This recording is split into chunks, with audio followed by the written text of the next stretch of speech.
துப்பாக்கி கலாச்சாரங்கிறது மேற்கத்திய நாடுகளை பொறுத்த வரைக்கும் மிகப்பெரிய அளவில் நடந்துக்கிட்டு தான் இருக்குது. ஸோ இது பார்த்தீங்கன்னா பொதுவாக ஹோட்டல், மால்ஸ், வங்கிகள் இது போன்ற சில இடங்கள்ல தான் நடந்துகிட்டு இருக்கும்.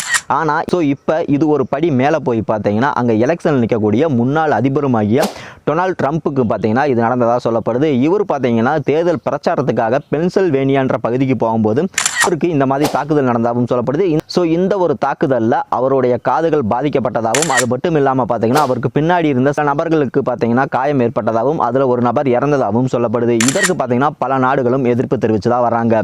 ஸோ இன்னும் சில நாட்களில் பார்த்தீங்கன்னா அமெரிக்காவில் எலெக்ஷன் வரப்போகுது. இந்த ஒரு எலெக்ஷனில் பார்த்தீங்கன்னா அதிகமானவரின் கணக்குப்படி பார்த்தீங்கன்னா டொனால்ட் ட்ரம்ப் அவர்கள் தான் அதிபர் ஆனதுக்கான வாய்ப்பு இருக்கிறதாகவும் சொல்லப்படுது. அதிபர் ஆனதுக்கு அப்புறம் பார்த்தீங்கன்னா இந்த மாதிரி துப்பாக்கி கலாச்சாரங்களுக்கு ஒரு முற்றுப்புள்ளி வைக்கிறாருன்னு பொறுத்து இருந்து தான் பார்க்கணும். ஸோ இது போல இன்ஃபர்மேஷன் தெரிஞ்சுக்க நம்ம சேனல் சப்ஸ்கிரைப் பண்ணி வச்சுட்டு கூட பெல் பட்டனை கிளிக் பண்ணி வச்சிட்டீங்கன்னா நம்ம அடுத்தடுத்து போடக்கூடிய வீடியோவோட நோட்டிஃபிகேஷன் வந்துகிட்டே இருக்கும். ஓகே, பாய். இன்னொரு வீடியோவில் சந்திப்போம்.